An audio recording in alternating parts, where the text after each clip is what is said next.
Café owner recognizes the homeless woman. He feeds. His heart stops. Adrian's hand froze midway to the homeless woman's trembling fingers as the emerald ring caught the morning light, the same ring he'd slipped onto her finger 3 years ago before she vanished without explanation. The woman he'd been feeding every morning for 6 months, the one whose haunted eyes had captured his heart all over again, was Isla Whitfield, his missing fiancée. The heiress who'd destroyed his world by disappearing on their wedding day was sitting right here, starving on his doorstep. The breakfast container slipped from Adrian's suddenly nerveless fingers, landing with a dull thud on the sidewalk. Steam rose from the spilled scrambled eggs like ghosts of all his unanswered questions. Isla's dark eyes, those same expressive eyes that had haunted his dreams for 3 years, widened in terror as recognition dawned on her face too. She scrambled backward against the brick wall of his cafe, her worn coat catching on the rough surface. "No," she whispered, the single word carrying the weight of 3 years of silence. "You weren't supposed to—" Her voice cracked, and Adrian noticed how thin she'd become, how the sharp angles of her collarbones showed above the neckline of a coat that had seen too many cold nights. Isla. Her name fell from his lips like a prayer and a curse combined. The woman who'd left him standing at the altar in his best suit, surrounded by 300 wedding guests and questions he couldn't answer. The woman whose father had claimed she'd been kidnapped, whose mother had sobbed on the evening news begging for her safe return. The shock of discovery sent Adrian's mind reeling backward to their first meeting at the Whitfield Foundation Charity Gala 3.5 years ago. He'd been there as a small business owner, receiving an award for community service, completely out of place among the designer gowns and champagne towers. Isla had approached him during the cocktail hour, her natural warmth cutting through the artificial politeness of high society. "You're the cafe owner everyone's talking about," she'd said, extending her hand with genuine interest, "the one who feeds people regardless of whether they can pay." "Adrian Kowalski," he'd replied, struck by how her smile reached her eyes, a rarity in that room full of practiced expressions. "Isla Whitfield, and I'd love to hear more about what you do. The real story, not the sanitized version they put in the program." That conversation had led to coffee the next day, then dinner, then long walks through the city where she'd share her dreams of opening a small bakery far from her family's corporate empire. She'd been different then, animated, hopeful, talking about recipes her grandmother had taught her and how she wanted to create something beautiful with her hands instead of managing hostile takeovers. Now, 3 years later, she tried to stand and flee, but her legs betrayed her. Adrian caught her instinctively as she stumbled, his strong hands finding her waist just as they had countless times before. The familiar weight of her against him, the way she still fit perfectly in his arms despite everything, sent shock waves through his system. Her palm pressed against his chest, right over his racing heartbeat, and for a moment they were 25 again, lost in each other's eyes. The scent of her skin, still that subtle mixture of vanilla and something uniquely Isla, filled his senses and threatened to undo 3 years of carefully constructed walls. Her fingers curled involuntarily into his shirt, and he felt her tremble against him. Not from cold this time, but from the same electric awareness that had always existed between them. "Adrian," she breathed, and the way she said his name undid him completely. The same soft tone she'd used when she'd wake up in his arms, when she'd tell him about her dreams of opening a small bakery where people could find comfort in simple pleasures. But the spell broke when Mrs. Chen from the flower shop next door called out her usual morning greeting. Isla jerked away from him as if burned, panic flooding her features. "Please," she whispered urgently, "don't tell anyone." "Not yet. I can't." Her breathing became shallow, rapid. Adrian's protective instincts kicked in before his hurt could surface. Whatever had happened, whatever had driven her to disappear, she was clearly terrified. "Hey," he said softly, the same tone he'd used to calm her anxiety attacks when her father's corporate demands became too overwhelming. "You're safe." "I won't. Mrs. Chen, good morning," he called out, his body shifting to block Isla from view. The older woman waved cheerfully and continued arranging her sidewalk flower display, humming a tune that drifted on the morning air. Adrian used those precious moments to study Isla's face, taking in details his heart had refused to acknowledge during their 6 months of morning encounters. The way she held herself with unconscious grace even when cowering, the elegant bone structure that no amount of weight loss could disguise, the habit she had of tucking a strand of hair behind her left ear when nervous, the same gesture that had charmed him during their first dance at the country club fundraiser, where their relationship had deepened from friendship to love. How had he not seen it? How had he fed her every morning for 6 months, worried about the homeless woman who never spoke, never begged, just sat quietly outside his cafe with dignity intact, and not recognized the face that had once been his entire world? Because she'd wanted to disappear, he realized with growing understanding. The deliberately hunched shoulders that disguised her natural poise, the oversized clothes that hid her frame, the way she kept her head down and let her hair fall across her face like a curtain. She'd been hiding in plain sight, using poverty as camouflage. "The coffee shop," he said suddenly, pieces clicking into place. "6 months ago, you started coming here right after I opened each morning. You knew this was my place." She didn't deny it, just wrapped her arms around herself like armor. "I didn't plan to stay. I just wanted to see—" Her voice trailed off, but her eyes completed the sentence.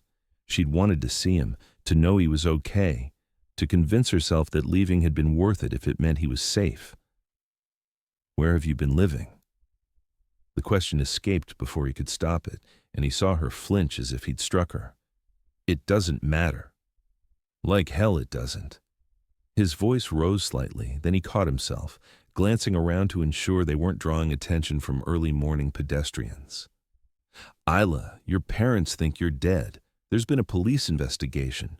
Your father hired private detectives. He offered $1 million reward for information about your whereabouts." Terror flashed across her features like lightning illuminating a storm-dark sky. "They can't find me." "Adrian, you don't understand." "Then help me understand." He stepped closer, close enough to see the flecks of gold in her dark eyes, close enough to smell that familiar scent that had tormented his dreams. "Help me understand why the woman I loved, the woman I was going to marry, disappeared without a word, and let me find her living on the streets." The first drops of rain began to fall, fat and cold, darkening the sidewalk around them. Isla looked up at the gathering clouds, then back at his face, searching for something in his expression. Trust, perhaps, or forgiveness, or simply the courage to believe that some stories could have second chances. "I can't tell you here," she said finally, her voice barely audible above the increasing patter of rain on pavement.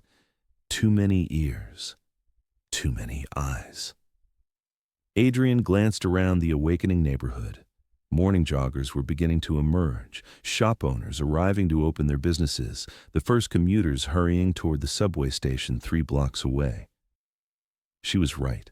This conversation needed privacy, needed safety. "Come inside," he said, his hand gently touching her elbow. "Please, we can't talk about this out here, and you're going to get soaked." Isla looked up at the darkening sky, then at his face one more time. Whatever she found there must have convinced her, because she nodded almost imperceptibly. "Have you ever discovered that someone you thought you knew completely was hiding the biggest secret of their life? Sometimes the people closest to us carry burdens we never imagine. Tell me in the comments below where you're watching from and what you think Isla's been running from all this time. And if this story is already pulling at your heartstrings, hit that subscribe button because this is just the beginning.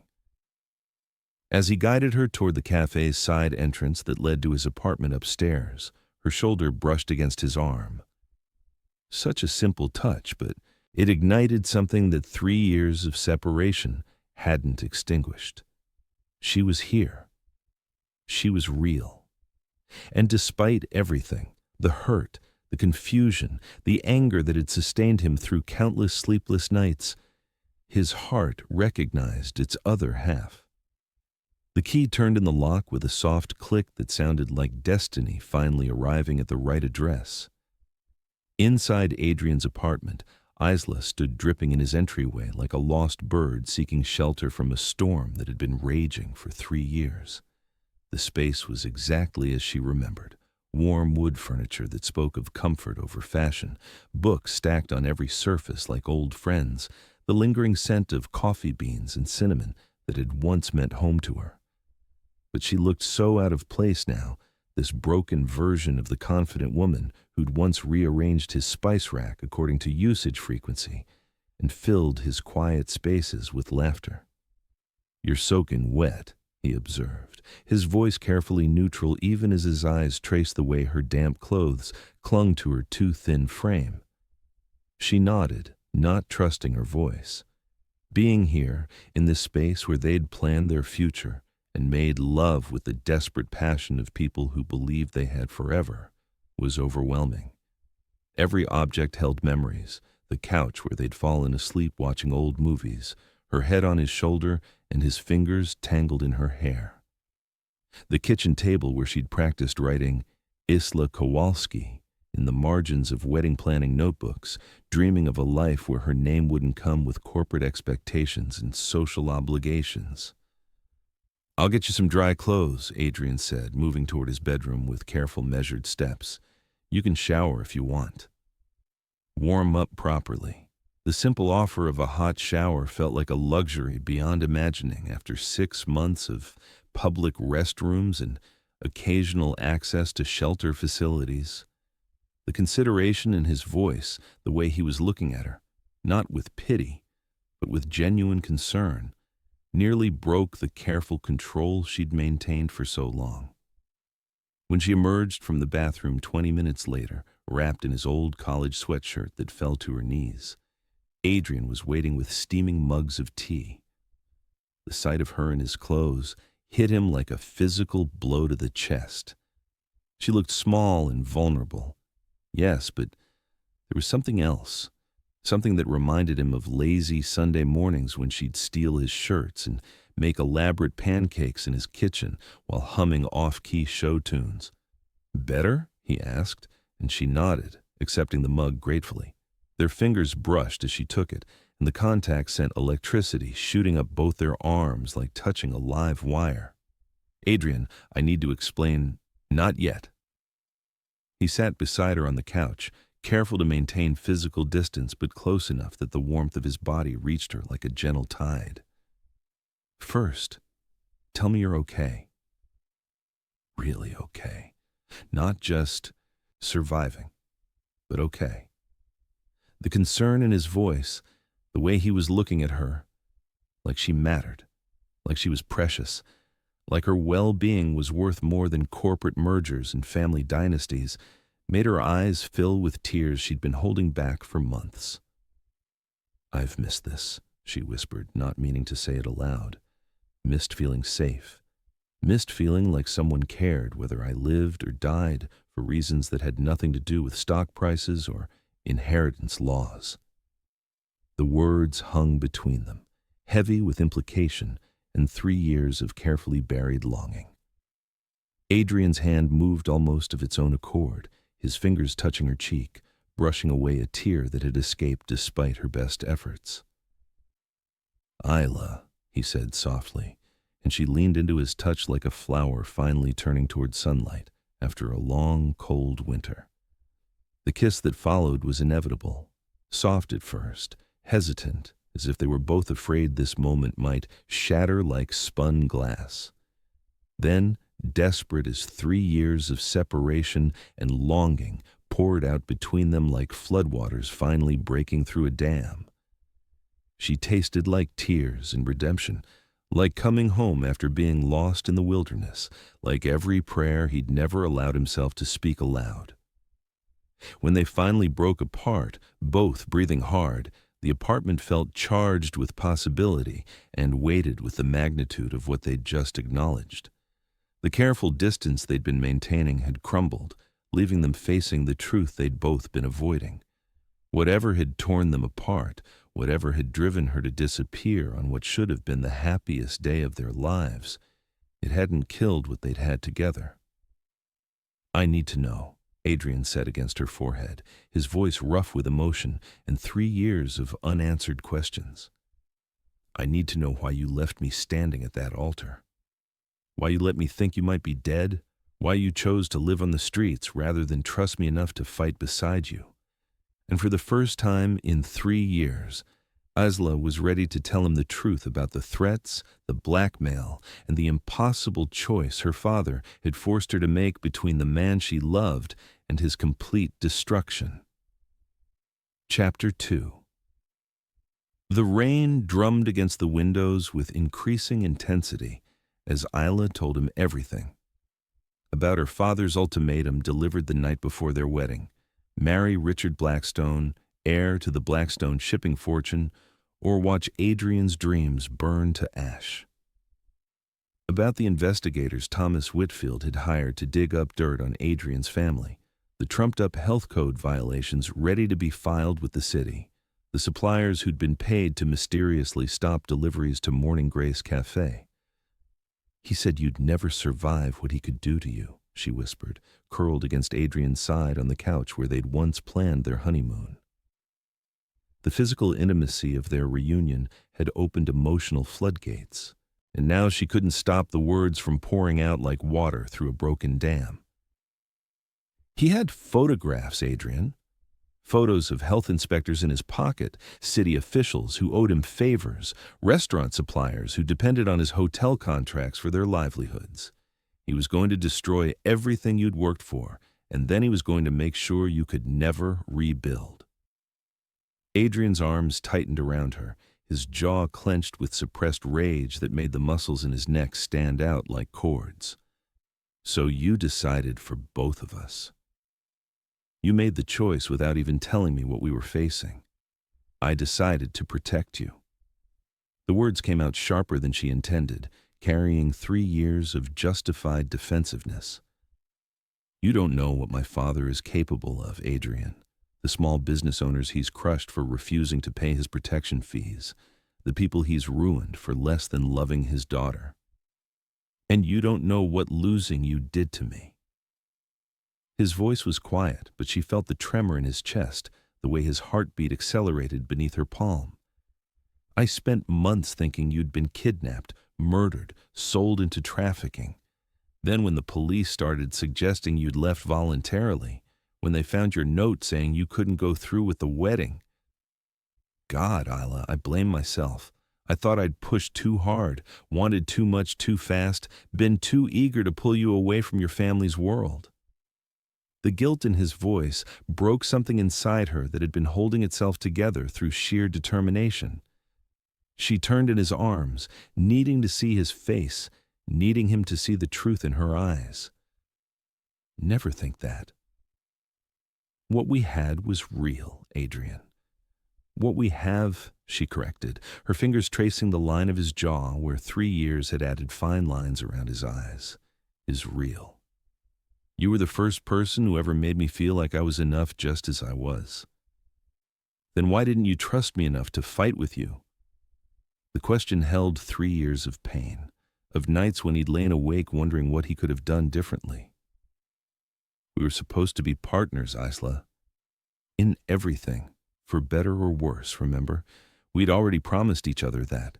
She was quiet for so long he thought she wouldn't answer. When she spoke, her voice was barely audible above the rain. "Because I've never had anyone fight for me before.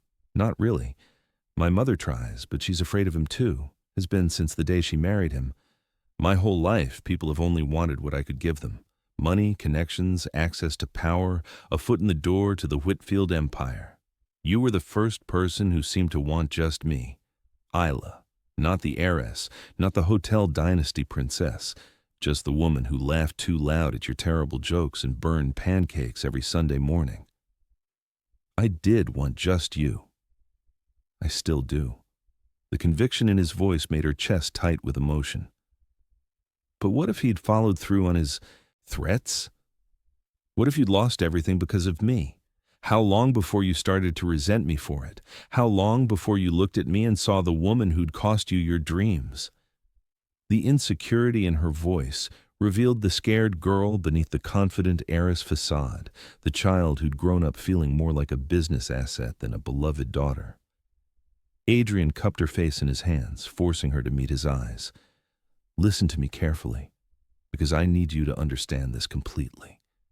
I would have lost it all gladly if it meant keeping you. Money can be rebuilt, dreams can be reconstructed, businesses can be started again. But you were irreplaceable, Isla. You were the dream that mattered most. As they talked, Adrian's phone buzzed insistently on the coffee table. A text from Sarah, the barista who'd been flirting with him for months. Missing you tonight. When can we have that dinner you promised? Isla's eyes caught the preview on his screen, and something primitive and possessive flared in her chest. She'd forfeited her right to jealousy when she disappeared, but seeing another woman stake a claim on what had once been her territory made her feel feral and protective in ways she hadn't expected. You're dating someone, she said, trying to keep her voice neutral and failing spectacularly. Sarah's persistent. We've gone out a couple times. He watched Isla's reaction carefully, noting the way her jaw tightened and her shoulders went rigid. Nothing serious, nothing that meant anything. Good, she said before she could stop herself, then flushed at her own boldness. I mean, you have every right to move on. You just what? His voice was gentle but insistent. I just hoped you hadn't. Which is selfish and unfair, but there it is. When Adrian went to make more tea, Isla wandered to his bedroom doorway like a moth drawn to flame. The sight of his unmade bed, pillows still holding the impression of his head, the rumpled sheets that smelled like his cologne, triggered vivid memories of their last night together. The night before their wedding that never was.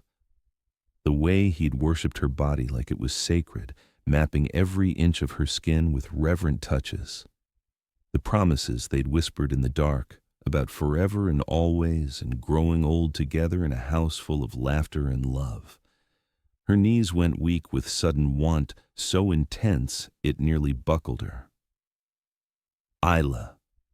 Adrian's voice behind her made her jump like a guilty child. He was standing closer than she'd expected, close enough that she could feel his body heat, smell the familiar scent of his skin that had always made her feel safe and cherished and completely alive. But whatever excuse she'd been forming died when she saw the way he was looking at her, desire and uncertainty warring in his expression like storm clouds gathering on the horizon. I should go, she said, but made no move to leave. In fact, she seemed to be leaning toward him, drawn by a gravity she couldn't resist. Where? The simple question held layers of meaning that neither of them wanted to examine too closely. Where would she go? Back to the streets that had been her home for 6 months? To another shelter with questionable safety and no privacy? To whatever dangerous situation she'd been living in, scraping together survival day by day? I have a place, she lied, and they both knew it was a lie. They both knew she had nowhere else to go, no one else to turn to, no safety net beyond what he was offering. Stay. The word was rough, desperate, stripped of all pretense. Please, at least tonight. Let me take care of you the way I should have been able to 3 years ago. Let me feed you properly and make sure you're warm and safe and not afraid for a few hours. The offer hung between them, loaded with promise and peril in equal measure. Staying meant complications, meant risking both their carefully guarded hearts again. But the alternative, walking back out into the cold, alone, returning to a life of mere survival rather than living, seemed impossible now that she'd remembered what warmth felt like. Just tonight, she agreed, and saw relief flood his features like sunrise after the longest night. But they both knew it wouldn't be just one night. Some forces, once rekindled, were impossible to contain. Some loves, once awakened, refused to go quietly back to sleep. 3 days later, Detective Raymond Foster sat across from Thomas Whitfield in the penthouse office that overlooked half the city like a throne room built for a modern emperor. The detective had been working Isla's missing person case for 3 years, and he'd developed an uncomfortable relationship with the girl's father. Part professional obligation, part morbid fascination with how far a wealthy man would go to maintain control over his own flesh and blood. "We may have a lead," Foster said, sliding a blurry security camera photo across the mahogany desk that probably cost more than most people's annual salaries. The image showed a woman in worn clothes sitting outside a cafe, her face partially obscured, but her posture hauntingly familiar. Thomas studied the photo with the intensity of a predator sensing wounded prey nearby. This could be anyone. Half the homeless population has dark hair and sits outside businesses begging for handouts. The body language matches what we know about your daughter. Height's right, build's consistent. And look at this. Foster produced a second photo, this one showing the same woman accepting food from a tall man with kind eyes and flour-dusted hands. "That's Adrian Kowalski, your daughter's former fiancé." The temperature in the room seemed to drop 10 degrees, as if Thomas Whitfield's displeasure had the power to alter the very atmosphere. He was not a man who tolerated defiance in any form, and his daughter's disappearance had been the ultimate act of rebellion against his authority. That she might be surviving under the protection of the very man he'd tried so hard to eliminate from her life was beyond intolerable. It was a personal insult that demanded correction. "How long has this been going on?" "Hard to say with certainty. The cafe owner has been feeding homeless people every morning for months. Could be coincidence, could be charity, could be something else entirely." But Thomas Whitfield didn't believe in coincidences. In his world, everything happened for a reason, usually because someone with power had made it happen. "I want surveillance on him, 24 hours a day, 7 days a week. If my daughter is there, I want to know about it immediately." "Sir, if she is there voluntarily..." "She's been declared missing, potentially kidnapped." Thomas's voice carried the authority of a man accustomed to bending reality to his will through sheer force of financial leverage. "If someone has been harboring her all this time, keeping her from her family, that's a federal crime. Kidnapping, false imprisonment, obstruction of justice. I'm sure we can find something that sticks." Meanwhile, at Morning Grace Café, Isla was learning what it meant to truly live again, instead of merely surviving day to day. Working alongside Adrian in the kitchen during the morning rush, she'd rediscovered muscles she'd forgotten she had, flavors that made her mouth water with anticipation, the simple joy of creating something beautiful and nourishing with her own hands. The rhythm of chopping vegetables, the satisfaction of perfectly timed eggs, the way customers' faces lit up when they tasted something made with genuine care. It all reminded her why she'd once dreamed of opening her own bakery. But paradise, she was learning, was always fragile. Shadows from her old life kept intruding like storm clouds gathering on the horizon. "You can't keep hiding here forever," Jonathan Pierce said bluntly, cornering Adrian in the cafe's storage room after the morning rush had died down. Adrian's business partner had been watching the transformation in his friend with growing concern and mounting alarm. "Whatever's going on with you and this woman, her name is Isla." Adrian's voice carried a warning that Jonathan chose to ignore. "I don't care if her name is Mother Teresa reincarnated." "She's trouble, Adrian. I can feel it in my bones." Jonathan had built his modest wealth through careful analysis of risk and reward, and every instinct was screaming danger. She shows up out of nowhere. You're completely distracted and unfocused, and now there have been weird guys in expensive suits asking questions around the neighborhood. Adrian's blood turned to ice water in his veins. What kind of questions? About you. About your business practices, about who you're seeing, who's been staying with you, whether you've had any unusual visitors lately. Jonathan leaned against a shelf of canned goods, his expression deadly serious. Look, I don't know what kind of situation this woman is running from, but it's starting to spill over into our business. Our investors are getting nervous about anything that could bring negative attention to the cafe, and I can't blame them. The weight of responsibility pressed down on Adrian's shoulders like a physical burden. He'd worked so hard to build something lasting, something that employed 12 people and served his community with dignity and purpose. Could he really risk it all again for Isla? Could he ask his employees to pay the price for his personal choices? But then he thought about her face when she told him about living in shelters, about the fear in her eyes when she'd begged him not to tell anyone she was here. He thought about the way she'd looked that morning, finally relaxed and genuinely happy for the first time in 3 years, humming while she helped him prepare the day's soup special. "I'll handle it," he said finally. "Whatever's coming, I'll handle it." Jonathan shook his head. "Some things can't be handled, Adrian. Some troubles are bigger than good intentions and pure hearts." That evening, Adrian confronted Isla about the men asking questions.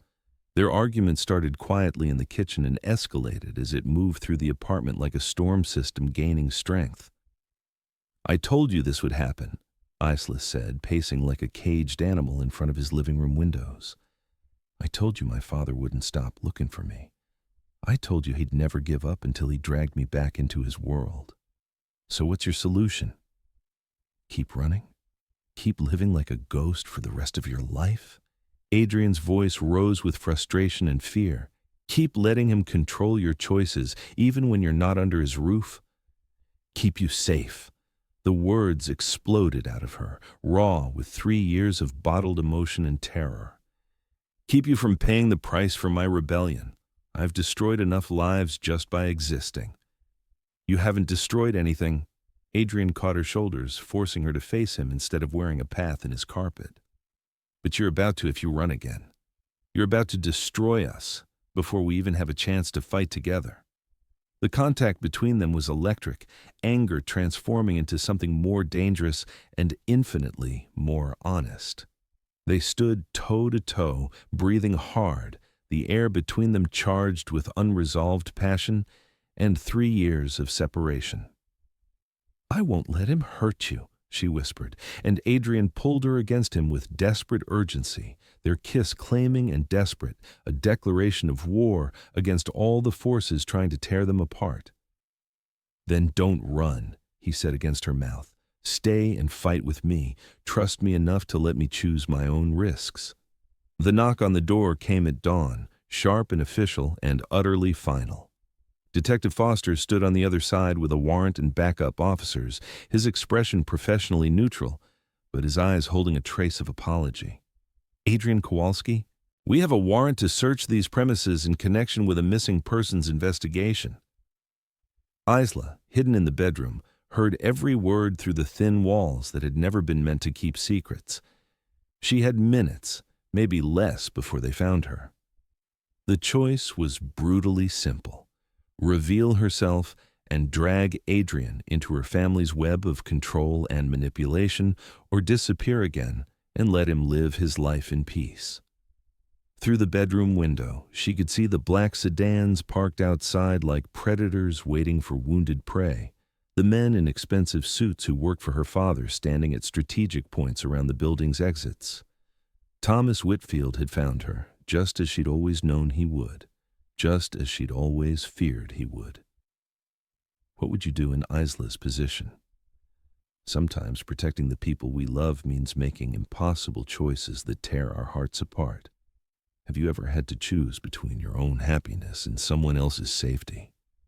Share your thoughts in the comments below, and don't forget to subscribe for more emotionally charged stories that will keep you on the edge of your seat. Because Isla's about to make a decision that will change everything. As the police search the cafe below, their heavy footsteps echoing through the floorboards like a countdown to disaster, Isla made her choice. She slipped out through the fire escape that Adrian had shown her on her second day, the metal rungs cold and slippery with morning dew. On Adrian's pillow, she left behind only a note written on the back of a receipt. Some loves are too dangerous to hold on to. Find someone who can love you without destroying your world. I'm sorry for everything. But she didn't get far. Halfway down the alley behind the cafe, strong hands grabbed her arms with professional efficiency. Not police, worse. Her father's private security team, the ones who'd been watching and waiting for exactly this moment. "Miss Whitfield," the lead security guard said with professional courtesy that felt like mockery. "Your father would like to see you. He's been very worried." As they escorted her to the waiting car with tinted windows, Isla caught a glimpse of Adrian through his apartment window. He was holding her note, his face a mask of devastation and rage that would haunt her dreams. The sight nearly broke her resolve, nearly made her scream for him to run, to get away before her father destroyed him too. But she let them take her. This was how it had to be. This was the price of loving someone when you came from a world where love was just another form of currency to be traded. The car pulled away just as Adrian burst out of the building, running after them with desperate fury and 3 years of unanswered questions. But they were already gone, taking his heart with them.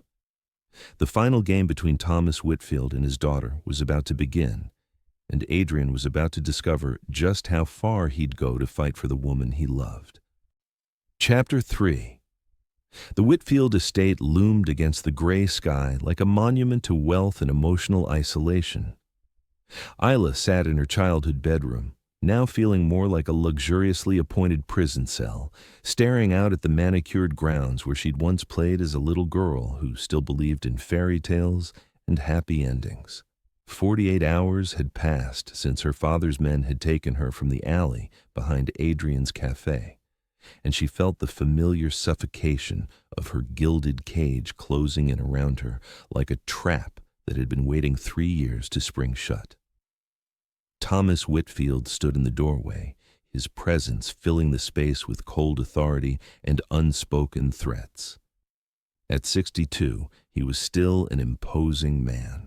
His silver hair perfectly styled, his expensive suit serving as armor against any show of weakness or emotional vulnerability. "The wedding is set for next month," he announced without preamble, as if she were a business acquisition rather than his daughter. "Richard has been very understanding about the delay. More understanding than you deserve, frankly."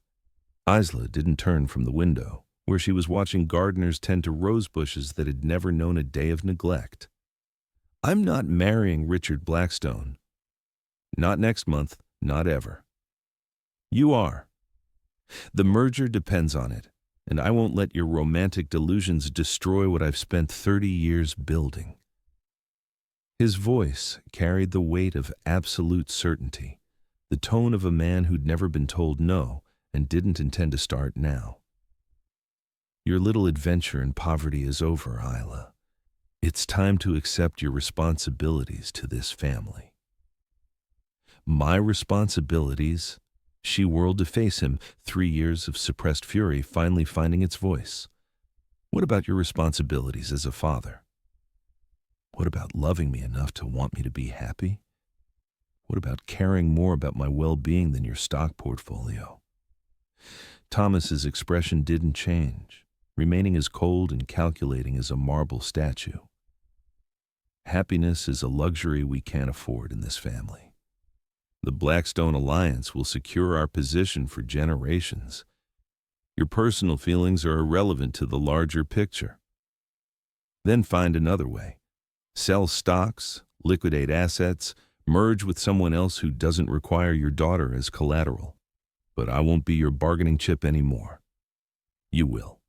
He stepped into the room, and Isla instinctively backed toward the window, feeling like prey being cornered by a predator. Because if you don't, I'll destroy Adrian Kowalski so completely that he'll wish he'd never met you. I'll make sure he loses everything, his business, his reputation, his future, his freedom. And then I'll have him arrested for harboring a missing person and obstruction of justice. The threat hit its mark with surgical precision. Isla felt her resolve waver as images of Adrian in handcuffs, his café shuttered and boarded up, his dreams reduced to ashes, flashed through her mind like scenes from a nightmare. You're bluffing. You can't arrest someone for feeding homeless people. Am I? Thomas pulled out his phone, showing her a photo of Adrian being led away in handcuffs, his face a mask of confusion and betrayal. He's being held for questioning as we speak. Obstruction of justice, harboring a fugitive, interfering with a police investigation. The charges will disappear if you're reasonable. If not. He shrugged, the gesture more terrifying than any shout could have been. That night, Isla lay in her childhood bed with its silk sheets and down comforters, staring at the ceiling and remembering the weight of Adrian's arms around her, the way his heartbeat had lulled her to sleep in his simple apartment above the café. 3 years ago, she'd run to protect him from her father's wrath. Now she was trapped for the same reason, caught in the same impossible choice between love and survival.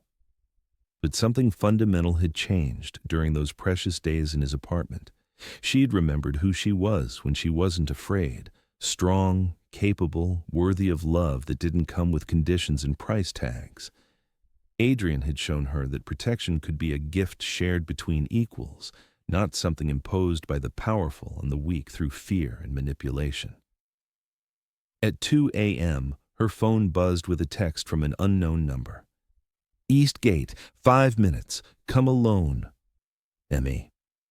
Maria Santos was waiting in the shadows of the estate's wrought iron fence, her face grim with determination and maternal fury. The shelter volunteer had become more than an ally over the past months.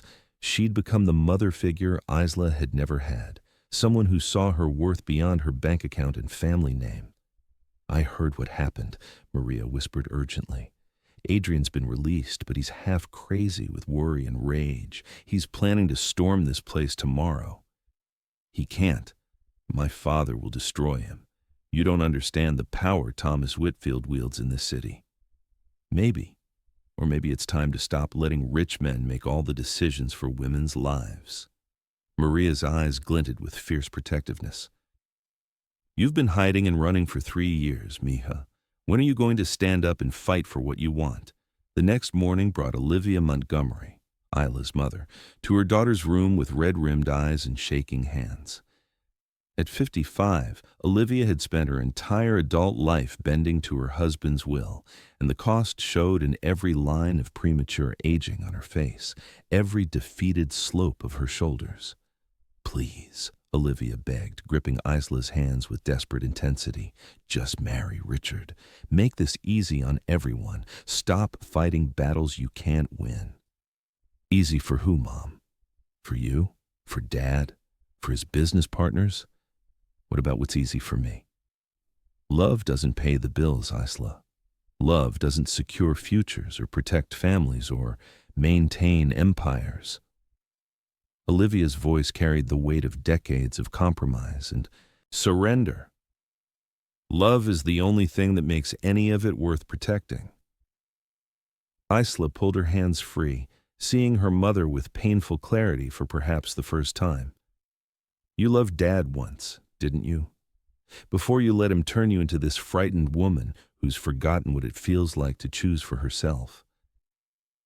The slap came swift and sharp, but Olivia's tears followed immediately after. You don't understand what sacrifice means. You don't understand the price of defying him. I understand that you sacrificed yourself, and now you want me to do the same. But I won't become you, Mom. I won't spend my life apologizing for wanting to be happy. The engagement party that evening was a performance of wealth and tradition, 300 guests who'd come to witness the joining of two powerful families, and what everyone understood was more business transaction than love match. Isla stood beside Richard Blackstone in a designer gown that felt like a costume, playing the role of grateful bride-to-be while her heart screamed for freedom. Richard was handsome in a cold, calculated way, the kind of man who'd never surprise her, never challenge her, never make her feel like her soul was on fire with possibility. Perfect husband material by her father's exacting standards. "You look beautiful," Richard murmured during their obligatory dance, his hand at her waist possessive rather than protective. "Thank you," she replied automatically, scanning the crowd for her father's watchful eyes and finding them always on her. "I know this arrangement isn't romantic in the traditional sense," Richard continued, "but I think we'll do well together. You have excellent breeding and social connections, and I need a wife who understands the demands of high society without unrealistic expectations about love." Excellent breeding. Like she was a prize horse being evaluated for stud service. The casual dehumanization in his voice made her skin crawl with revulsion. The evening was reaching its crescendo when commotion erupted near the main entrance, raised voices cutting through classical music, the sound of expensive shoes on marble floors, her father's sharp commands to security guards. Isla's heart stopped as she recognized the voice cutting through the polite chatter like a sword through silk. "I'm here to see Isla Whitfield, and I'm not leaving without her."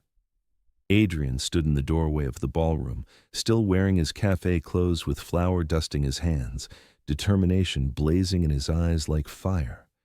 He looked completely out of place among the designer gowns and $1,000 suits, and he was the most beautiful thing Isla had ever seen. Security moved to intercept him, but Adrian's voice carried across the room with the authority of a man who had nothing left to lose and everything to fight for. "3 years ago, you took her from me with lies and threats. Tonight, I'm here to ask her to choose for herself." Every eye in the room turned to Isla, but she only saw Adrian. Her heart, which had been carefully contained for 3 years, exploded with love and longing and the fierce joy of seeing someone willing to fight for her. The final battle for her freedom was about to begin. The ballroom fell silent, except for the soft clink of champagne glasses being set down on marble tables. 300 of society's elite held their collective breath as the drama unfolded before them like a scene from a movie they'd paid handsomely to attend. Thomas Whitfield's face was a mask of controlled fury as he strode across the floor toward Adrian, flanked by security guards whose hands moved instinctively toward their concealed weapons. "You're trespassing, Kowalski. Leave now, and I won't have you arrested again." "For what? Telling the truth?" Adrian's voice carried clearly through the vast space, and Isla felt pride surge through her chest. This was the man she'd fallen in love with, unintimidated by wealth or power, grounded in principles that couldn't be bought or sold. "For letting everyone here know that you've been holding your daughter prisoner? I'm protecting my family's interests and my daughter's future. You're destroying your daughter's life." Adrian's eyes found Isla across the room, and the love in them was so fierce it took her breath away. "Isla, I came here to tell you something I should have said 3 years ago." Thomas stepped between them, his voice low and dangerous. "Say another word, and what? You'll ruin me?" Adrian laughed, the sound harsh and bitter but unafraid. "You already did that when you took her away. You want to destroy my business? Do it. You want to have me arrested? Go ahead. There's nothing you can do to me that's worse than losing her again." The crowd murmured, sensing blood in the water. This was better entertainment than they'd expected from a simple engagement party. But Adrian wasn't finished. "I should have fought for you then, Isla. I should have realized that a woman who loved me enough to sacrifice her fortune was worth fighting the entire world for. I was a coward, and I let fear make me weak. Isla felt tears streaming down her face as 3 years of carefully constructed walls crumbled. He was here. He was fighting for her. Consequences be damned. "You're not weak," she called out, her voice breaking. "You were protecting yourself from my family's poison. I should have trusted you enough to let you choose." "I'm choosing now." Adrian pushed past Thomas, ignoring the security guards who reached for him. "I'm choosing you, Isla. Not your money, not your connections, not your father's threats. You. The woman who makes coffee taste better in the morning, who laughs at bad movies, who dreams of opening a little bakery where she can make people happy with her hands instead of her bank account." The description was so perfectly her, not the heiress, not the society princess, but the woman she became when she was with him, that Isla felt her last defenses shatter. Richard Blackstone stepped forward, his face flushed with humiliation and rage. "This is absurd. Isla, tell this man to leave. We have an engagement to announce." For a moment, the ballroom waited in suspended animation. 3 men representing different futures. Thomas offering control disguised as security, Richard offering wealth without warmth, Adrian offering love without guarantees. Isla looked at each of them in turn, then stepped out of Richard's possessive grasp. Her voice, when she spoke, carried the authority of a woman who had finally found her strength.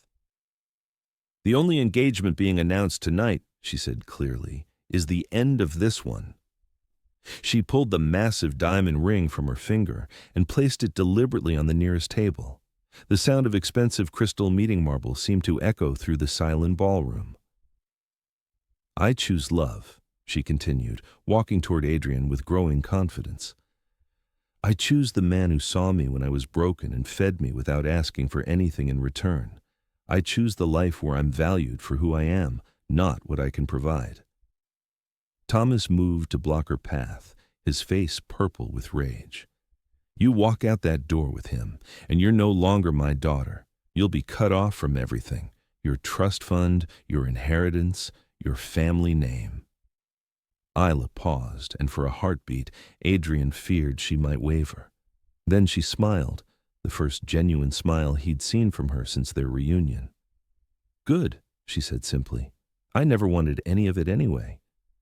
Adrian met her halfway across the ballroom floor, his hands cupping her face as if she were made of precious glass. "Are you sure?" he whispered, close enough that only she could hear. "Because there's no going back from this. Your father meant what he said." "I've been going back for 3 years," she whispered in return. "I'm tired of being afraid. I want to go forward with you." The kiss that followed was witnessed by 300 people, but it felt private and sacred, a promise sealed between 2 souls who had found their way back to each other against impossible odds. When they broke apart, the ballroom erupted in shocked murmurs and scattered applause from guests who secretly admired the courage they'd just witnessed. Olivia Montgomery pushed through the crowd, tears streaming down her face. For a moment, Isla feared another confrontation, another plea to be reasonable. Instead, her mother pulled her into a fierce embrace. "I'm proud of you," Olivia whispered, her voice shaking. "I'm proud of you for being braver than I ever was." The reconciliation with her mother wasn't complete. There were years of hurt to work through, but it was a beginning. Sometimes love meant letting go, and sometimes it meant holding on despite the cost. Detective Foster appeared at Thomas Whitfield's shoulder, his expression professionally neutral, but his eyes holding a hint of satisfaction. "Sir, I need to inform you that all charges against Mr. Kowalski have been dropped. Turns out there's no crime in feeding homeless people, and no law against a grown woman choosing where she wants to live." Thomas's empire of control was crumbling in real time, and everyone could see it. The man who'd built his power on the ability to manipulate people and situations was facing something he couldn't buy, threaten, or destroy: his daughter's autonomous choice. "This isn't over," he said quietly. But the threat lacked its usual bite. Even Thomas Whitfield couldn't fight love backed by witnesses and supported by the law. "Yes, it is," Isla replied, and her voice held a strength that surprised everyone, including herself. "I'm 28 years old, Dad. I've been making my own decisions for months, living without your money, surviving without your protection. I don't need your permission to be happy." As Adrian led her toward the exit, Maria Santos stepped out from behind a marble pillar where she'd been waiting with a small overnight bag. The older woman's eyes twinkled with mischief and maternal pride. "I figured you might need this," she said, pressing the bag into Isla's hands. "Clean clothes, some cash, and your grandmother's necklace, the one your father never knew you kept." Isla's eyes filled with tears as she touched the simple gold chain that had belonged to her father's mother, a woman who'd loved without conditions and died before Thomas could corrupt that love with obligations. "How did you—" "I have my ways," Maria winked. "Now go. Start that bakery you've been dreaming about. Make people happy with flour and sugar instead of stock portfolios and merger agreements." The advice was perfect, practical, and filled with the kind of maternal wisdom Isla had craved her entire life. 6 months later, Isla's table opened in a modest storefront 3 blocks from Adrian's Café. The bakery was small, warm, and filled with the scent of fresh bread and possibility. Isla wore flour-dusted aprons instead of designer gowns, and her hands were stained with vanilla and chocolate instead of manicured to perfection. The morning Adrian brought her their first cup of coffee and their shared dream made real, she understood that true wealth wasn't measured in bank accounts or stock options. It was measured in the smile of a child tasting her cookies, the gratitude of a neighbor buying bread with coins carefully counted, the warmth of belonging to a community that valued her contribution over her inheritance. Love, she'd learned, wasn't about finding someone who could provide everything. It was about finding someone who made you want to give you everything in return. Sometimes the greatest courage isn't in staying safe.